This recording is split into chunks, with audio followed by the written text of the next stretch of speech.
Nós temos refletido sobre o Jesus em quem nós cremos.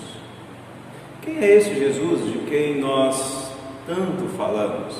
Em quem nós depositamos a esperança do nosso coração? Quem é o Jesus em quem você crê?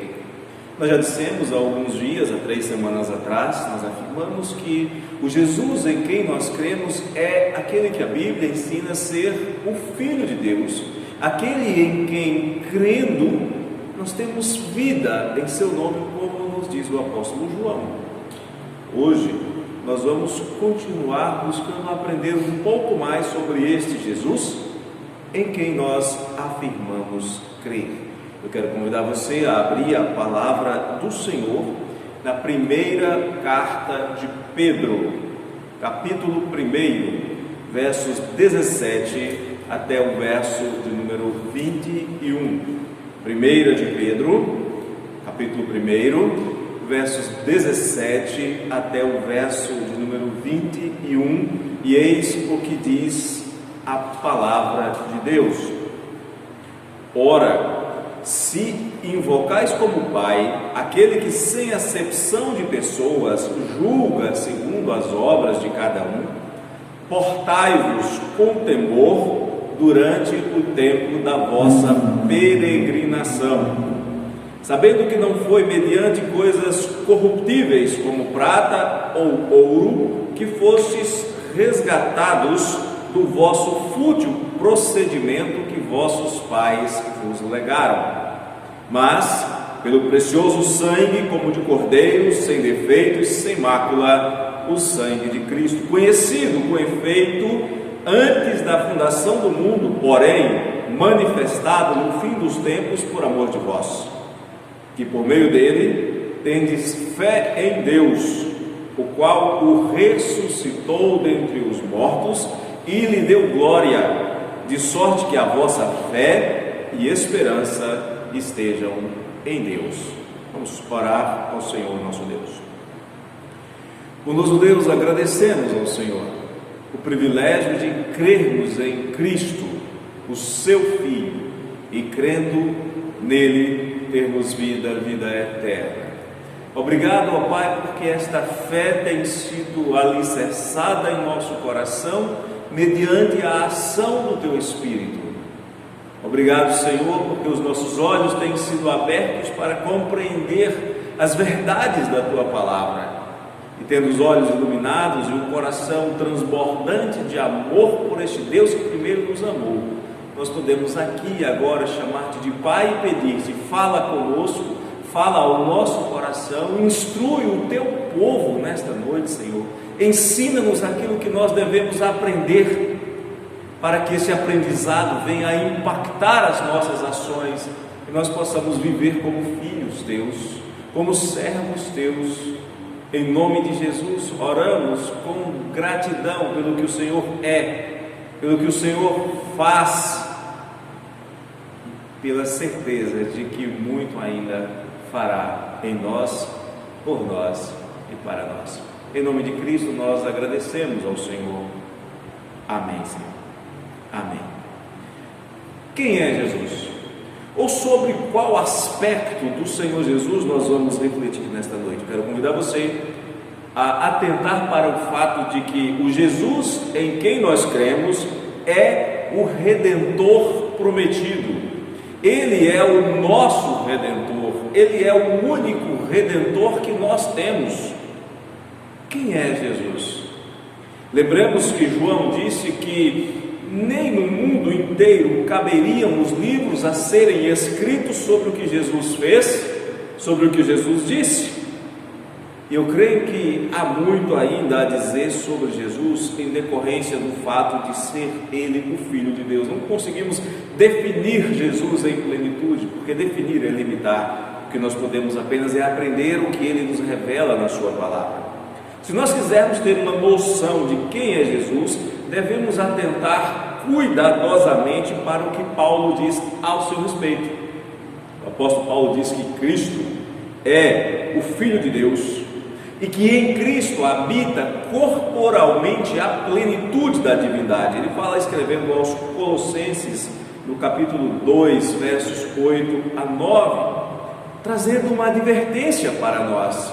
Quando falsos cristos são pregados, Paulo diz: cuidado que ninguém vos venha a enredar com a sua filosofia e vãs sutilezas, conforme a tradição dos homens, conforme os rudimentos do mundo e não segundo a Cristo, porquanto nele habita corporalmente a plenitude da divindade.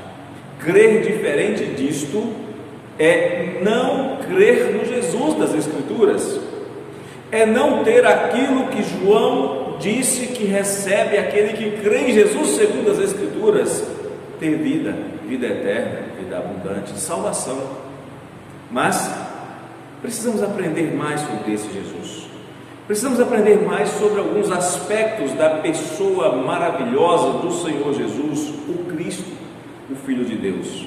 E nesta noite nós vamos falar de Jesus como o Redentor prometido, aquele que pagou o preço do nosso resgate quando nós estávamos mortos em nossos delitos e pecados. Vamos falar primeiro sobre o preço do resgate que este Redentor pagou. Nós, volta e meia, assistimos na televisão, ouvimos notícias de sequestros. E normalmente um sequestrador exige um resgate. Durante a Terceira Cruzada, por exemplo, conhecida como a Cruzada dos Reis, nos anos de 1189 e 1192, o rei Ricardo, Coração de Leão, foi feito prisioneiro pelos muçulmanos.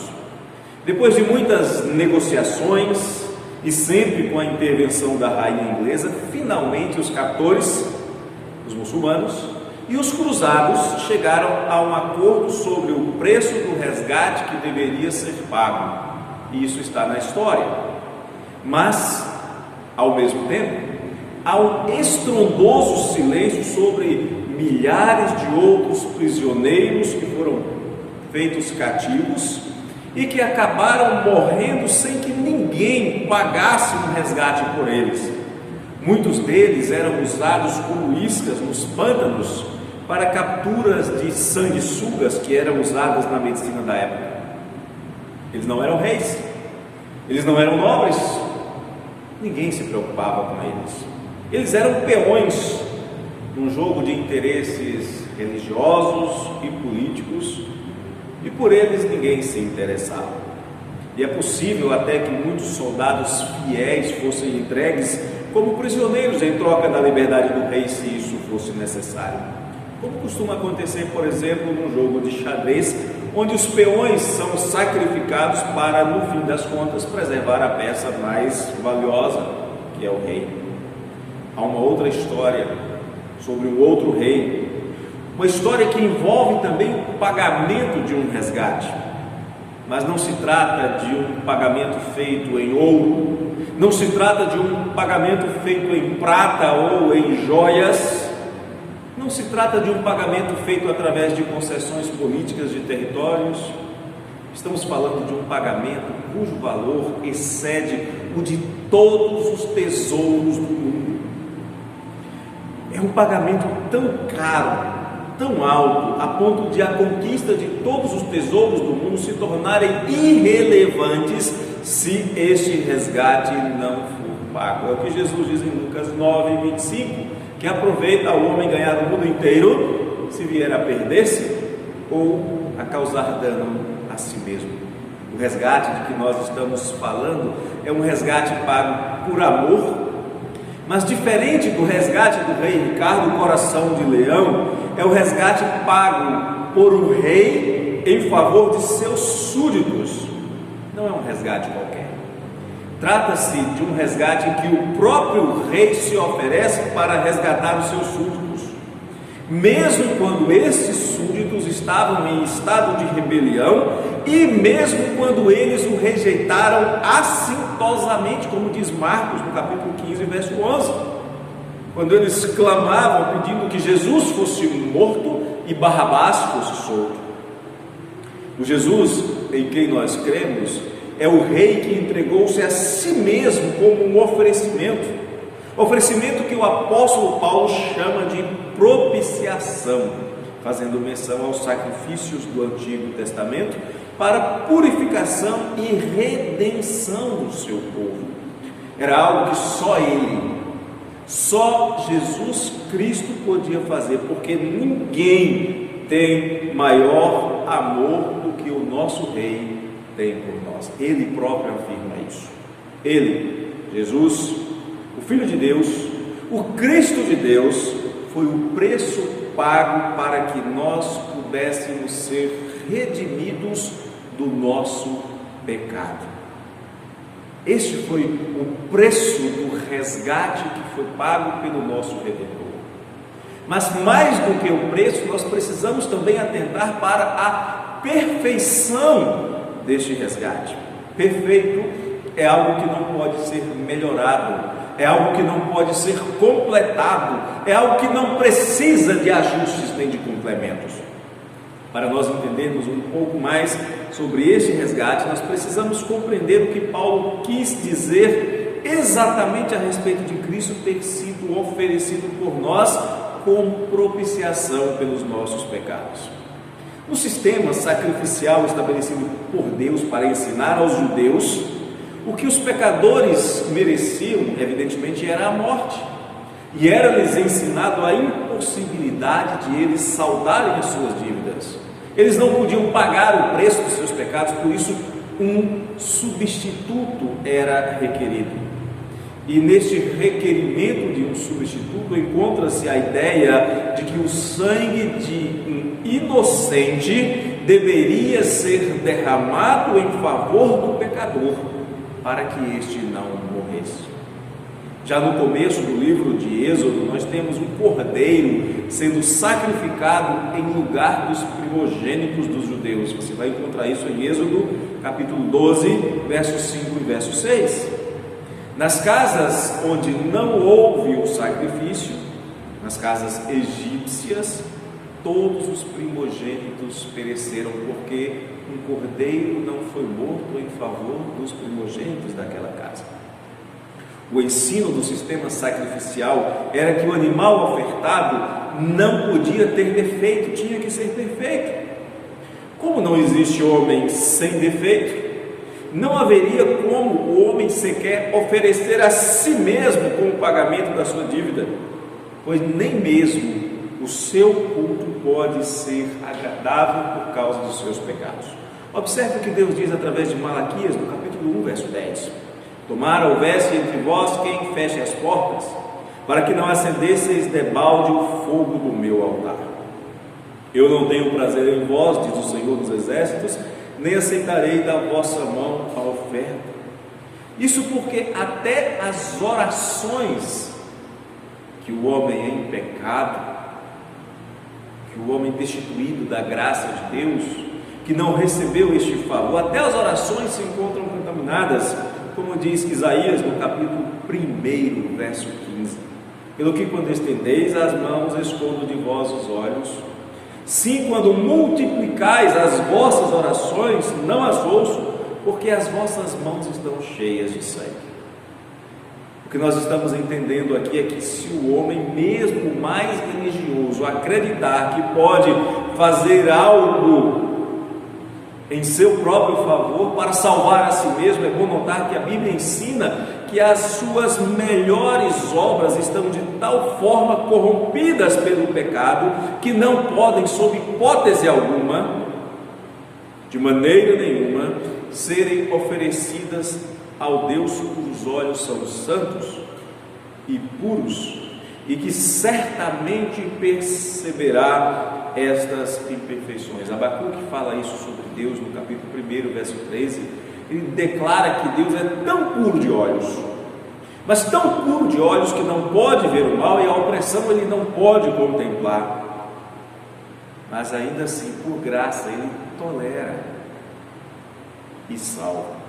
O cordeiro que era oferecido pelos judeus tinha que ser sem defeito, e mesmo assim ele não resolvia o problema, porque é impossível que o sangue de touros e de bodes e de carneiros remova pecados. O cordeiro servia apenas para ensinar que era necessário que um justo morresse pelos injustos. Era necessário que viesse um redentor para morrer em favor daqueles que estavam em pecado. Cristo fez isso. Cristo é o nosso substituto. Cristo é o Cordeiro de Deus que tira os pecados do mundo. Ele é o Cordeiro sem defeito que é oferecido, que é sacrificado em lugar de pecadores que não podiam fazer nada para pagar o preço dos seus pecados. E assim nós entramos numa terceira consideração. Se a primeira que nós vimos falava sobre o preço, a segunda fala sobre a perfeição, e a terceira vai falar sobre o alcance deste resgate. Nós já entendemos que o preço do resgate dos pecadores que mereciam a morte por causa das suas próprias ações era impossível de ser pago pelo homem. E ainda que o homem venha a tentar, ele não vai conseguir, porque o preço é caríssimo, maior do que todos os tesouros do mundo inteiro. Entendemos também que Deus estabeleceu um sistema didático através dos sacrifícios para mostrar a seriedade do pecado cometido. Mas mesmo assim, é só um sistema didático. Ele ensina, ele orienta, ele prega, mas ele não resolve, porque o preço de animais não pode satisfazer o resgate de uma ofensa feita por seres humanos. Era necessário que um homem fizesse isto, já que a ofensa também foi feita por um homem. Um fator complicador para nós é que a ofensa foi feita contra um Deus infinitamente santo.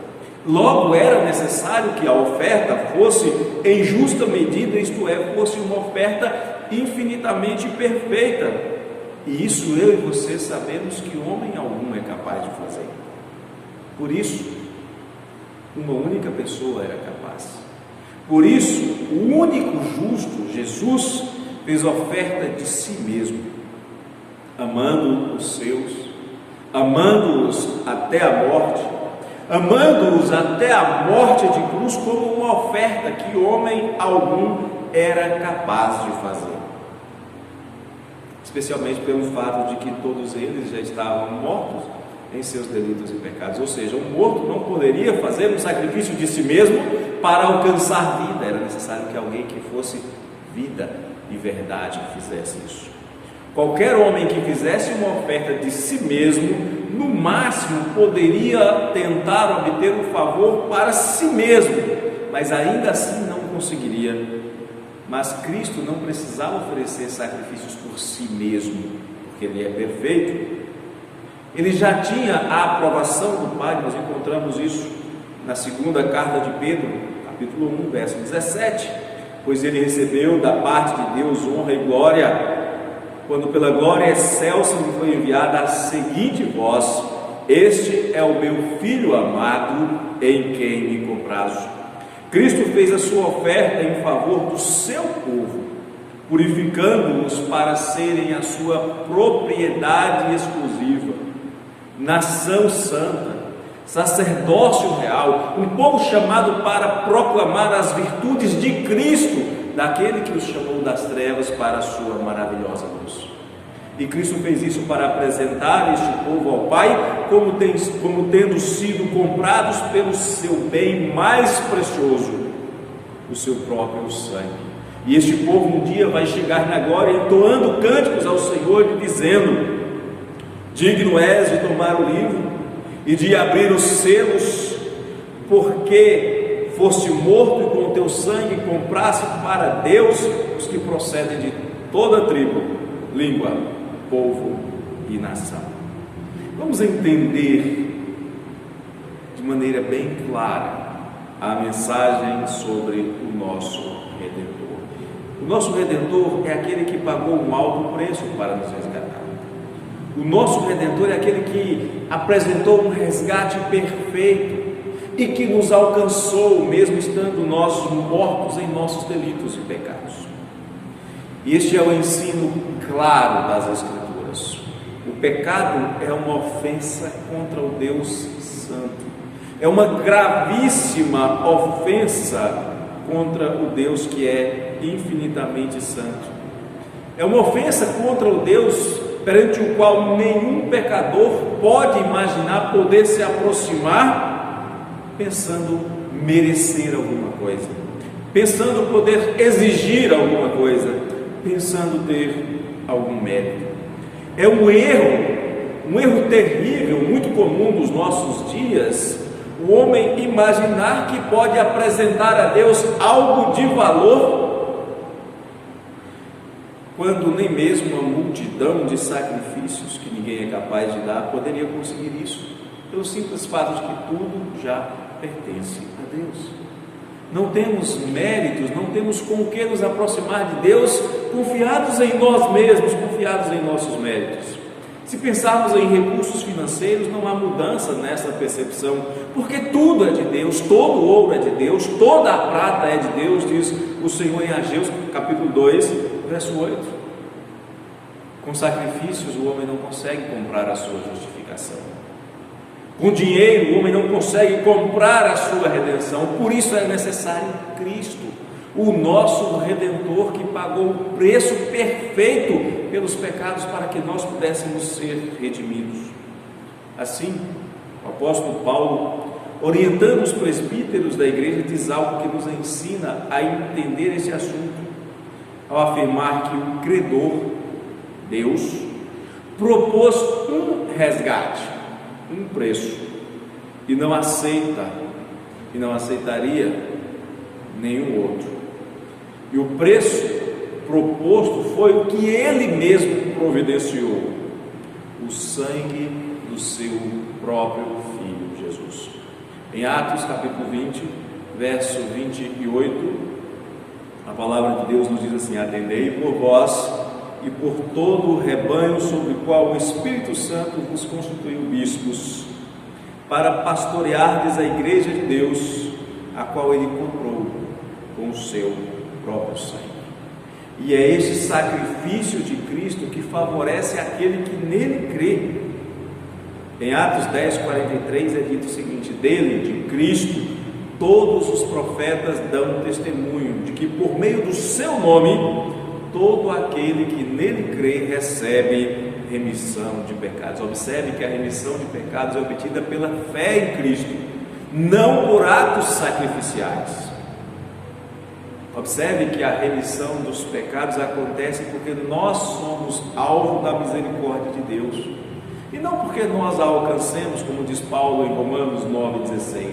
Assim, pois, não depende de quem quer ou de quem corre, mas de usar Deus a sua misericórdia.